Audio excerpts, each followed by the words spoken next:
अंबेडकर महाराज की जिंदाबाद जिंदाबाद जिंदाबाद जिंदाबाद दलित ಹೋರಾಟಕ್ಕೆ ಭೀಮ ಹೋರಾಟಕ್ಕೆ ಸಂವಿಧಾನ ಶಿಲ್ಪಿ ಮಹಾರಾಜ ಬಿ.ಆರ್. ಅಂಬೇಡ್ಕರ್ ಅವರಿಗೆ ನನಗಾದಂತ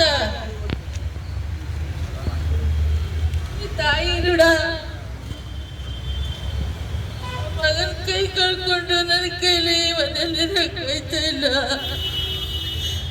ಊಟ ಮಾಡಿದ್ರು ನನ್ನ ಮಗ, ಓಡಾಡ್ತಾ ಇದ್ರು ನನ್ನ ಮಗ, ಮನಗಿದ್ರು ನನ್ನ ಮಗ, ಅವನೇ ಕಾಣಿಸ್ತಾನೆ. ಎಲ್ಲೋದ್ರು ನನಗೆ ಚಿಂತೆ ಆಗ್ಬಿಟ್ಟೈತೆ, ನನ್ನ ಮಗನ ಕೈ ಇನ್ನು ಬರಲ್ಲ ಅಂತ. ನೀವು ನ್ಯಾಯ ತಪ್ಪಿಸ್ಬಿಡ್ಬೇಕು. ನನಗಾದಂತ ಇದು ಯಾರಿಗೂ ಆಗ್ಬಾರ್ದು, ಯಾವ ಮಕ್ಳಿಗೂ ಆಗ್ಬಾರ್ದು. ಅವ್ರ ಕಠಿಣ ಶಿಕ್ಷೆ ಆಗ್ಲೇಬೇಕು.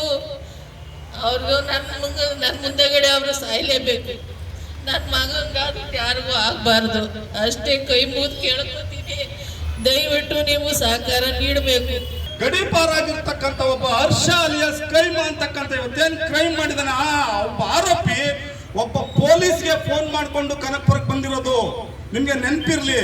ಒಬ್ಬ ಕ್ರೈಮ್ ಪೊಲೀಸ್ಗೆ ಫೋನ್ ಮಾಡಿಕೊಂಡು ಆತ ಕನಕಪುರಕ್ಕೆ ಬರ್ತಾನೆ ಅಂತಂದ್ರೆ ಒಬ್ಬ ಕ್ರೈಮ್ ಪೊಲೀಸರು ಆರೋಪಿಗಳ ಜೊತೆನಲ್ಲಿ ಅಷ್ಟು ಶಾಮೀಲಾಗಿ ಗಡೀಪಾರಾಗಿರ್ತಕ್ಕಂಥ ಆರೋಪಿಯನ್ನ ಕನಕಪುರಕ್ಕೆ ಕರೆಸ್ತಾರೆ ಅಂತಂದ್ರೆ ಡಿಪಾರ್ಟ್ಮೆಂಟ್ ಈ ಒಂದು ಇಡೀ ಘಟನಾವಳಿಗೆ ಇಡೀ ಡಿಪಾರ್ಟ್ಮೆಂಟ್ ಇವತ್ತು ತಲೆ ತಗ್ಸಕ್ ಕಾರಣ ಆಗಿರ್ತಕ್ಕಂಥದ್ದು ಈ ಘಟನೆ ಅಂತಕ್ಕಂಥದ್ದನ್ನ ನಾವು ನಿಸ್ಸಂದೇಹವಾಗಿ ಒಪ್ಕೊಳ್ಬೇಕಾಗುತ್ತೆ. ಇವತ್ತು ಈ ಹರ್ಷ ಅಲಿಯಾಸ್ ಕೈಮಾನ್ ಗ್ಯಾಂಗು ಒಂದು ಘಟನೆ ನಡೆಸಿಲ್ಲ, ಇವತ್ತು 7 307 ಕೇಸ್ಗಳಲ್ಲಿ ಭಾಗಿಯಾಗಿದ್ದಾರೆ.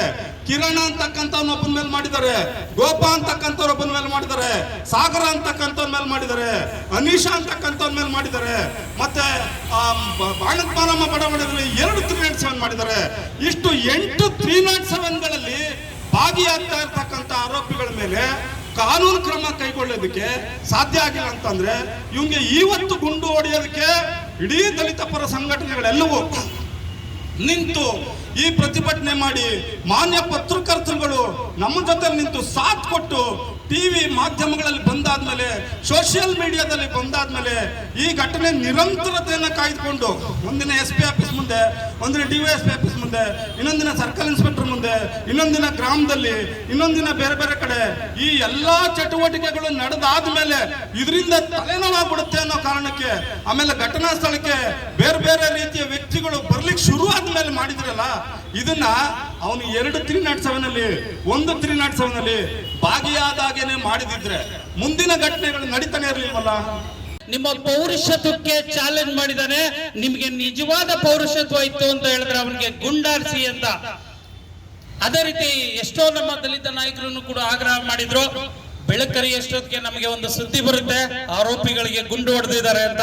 ಖಂಡಿತವಾಗ್ಲು ಆ ಒಂದು ಘಟನೆ ನಾವು ಬಯಸದಂತೆ ನಡೆದಿರೋದಕ್ಕೆ ನಾವು ಪೊಲೀಸ್ ಡಿಪಾರ್ಟ್ಮೆಂಟ್ಗೆ ಹ್ಯಾಟ್ಸ್ ಆಫ್ ಅನ್ನ ನಾವು ಹೇಳೋದಕ್ಕೆ ಇಷ್ಟಪಡ್ತೀನಿ. ಅಟ್ರಾಸಿಟಿ ಕಾಯ್ದೆಯಡಿ ದಾಖಲಾದಂಥ FIRಗಳು 109. ಅದರಲ್ಲಿ 102 ಕೇಸು ಬಿ ರಿಪೋರ್ಟ್ ಆಗ್ತದೆ, ಕೇವಲ 3 ಕೇಸ್ ಮಾತ್ರ ಚಾರ್ಜ್ ಶೀಟ್ ಆಗ್ತವೆ.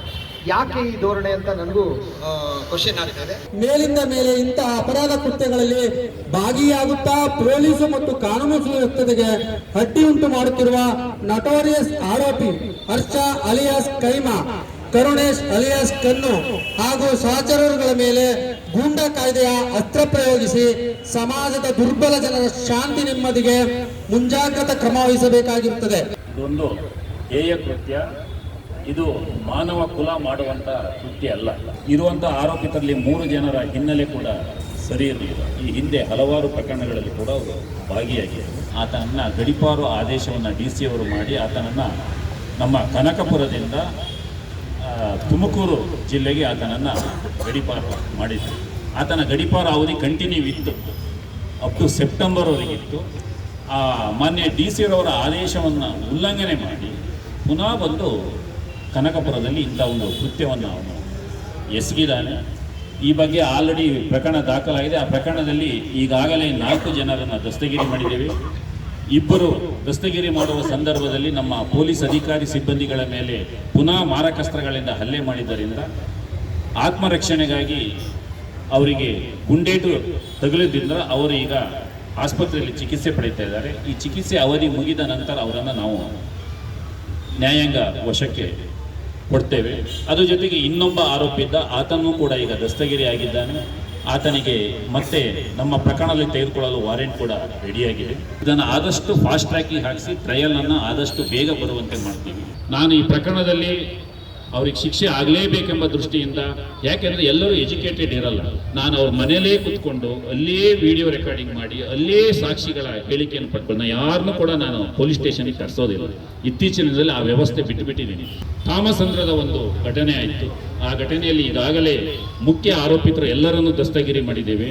ಆ ದಿನ ಗಲಾಟೆಗೆ ಬಂದಂತಹ ಇನ್ನೊಬ್ಬ ಮಂಜಾ ಅಂತ ಒಬ್ಬ ವ್ಯಕ್ತಿ ಇದ್ದಾನೆ, ಆತನನ್ನು ಕೂಡ ಶೀಘ್ರದಲ್ಲೇ ದಸ್ತಗಿರಿ ಮಾಡ್ತೀವಿ. ಇಂತಹ ಯಾವುದೇ ಕೃತ್ಯಗಳು ಆಗದಂತೆ 100ಕ್ಕೆ 100 ನಾವು ಮುಂಜಾಗ್ರತಾ ಕ್ರಮವನ್ನು ಕೈಗೊಳ್ತೇವೆ. ಮತ್ತೆ ಈಗ ಏನು ಆರೋಪಿತರು ಇದ್ದಾರೆ ಇವ್ರ ಮೇಲೆ ಕಾನೂನು ಅಡಿಯಲ್ಲಿ ಯಾವ್ಯಾವ ಕಠಿಣ ಕ್ರಮಗಳನ್ನು ಕೈಗೊಳ್ಳಬೇಕು ಆ ಎಲ್ಲ ಕ್ರಮಗಳನ್ನು ಕೂಡ ಕೈಗೊಳ್ತೇವೆ. ಮತ್ತೆ ನಾವು ಕೈಗೊಂಡ ಕ್ರಮಗಳನ್ನು ಕೂಡ ನಿಮಗೆ ಹೇಳ್ತೇವೆ. ಸುಮ್ಮನೆ ನಾವು ಏನಾದ್ರು ಕ್ರಮ ಕೈಗೊಂಡ್ರೆ ನಿಮ್ಗೆ ಅದು ಅರ್ಥ ಆಗಲ್ಲ. ನಾನು ಮಧ್ಯದಲ್ಲಿ ನಿಮ್ಮ ಮುಖಂಡರನ್ನು ಕರೆಸಿ ಮತ್ತು ಆ ತಾಯಿ ಬಂದು ಇಲ್ಲೇ ಕೂತಿದ್ದಾರೆ, ಅವರನ್ನು ಆ ಫ್ಯಾಮಿಲಿಯನ್ನು ಕರೆಸಿ ನಾವು ಏನು ಕ್ರಮ ಕೈಗೊಳ್ವಿ ಅನ್ನೋದ್ರ ಬಗ್ಗೆ ಅವರಿಗೂ ನಾವು ತಿಳಿಸ್ತೀವಿ.